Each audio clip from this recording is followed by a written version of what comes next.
Konflik bersenjata dan kekerasan terus terjadi di Papua. Para pemberontak kerap melakukan teror terhadap warga.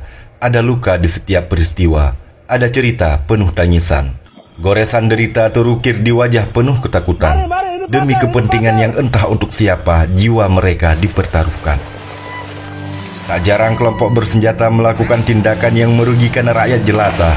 Penembakan yang menyebabkan korban jiwa dilakukan tanpa rasa iba. Pembakaran rumah warga seolah menjadi ritual yang biasa. Apa salah mereka?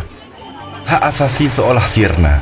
Pelanggaran dengan kekerasan masif dilakukan tanpa harus dipertanggungjawabkan. Aksi kejahatan yang dibumbui dengan perjuangan menuntut kemerdekaan ditunggangi kepentingan yang entah untuk apa. Kehadiran para pembuat onar menjadi momok yang menakutkan bagi masyarakat yang tak tahu apa-apa. Wajah ceria anak-anak berganti air mata. Kini tersisa pandangan kelam kala harus terusir dari rumah yang juga bukan istana. Meninggalkan rumah mencari perlindungan yang tak pasti kemana. Sebagian rumah ibadah digunakan untuk mencari perlindungan yang tak ada jaminan. Kadang terpaksa mereka mengungsi ke hutan menyelamatkan diri dan si buah hati. Namun ancaman lain datang. Bumi mereka terguncang dihantam mortir pemburu separatis kejam.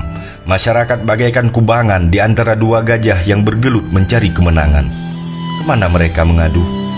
Kepada siapa mereka menyandarkan harapan keselamatan generasi ke depan? Hanya kedamaian yang mereka impikan untuk menjauh dari petaka kehancuran. Namun, entah kapan itu diwujudkan di bumi yang seolah kehilangan rasa cinta. Salam damai untuk Papua by Media Pancasila.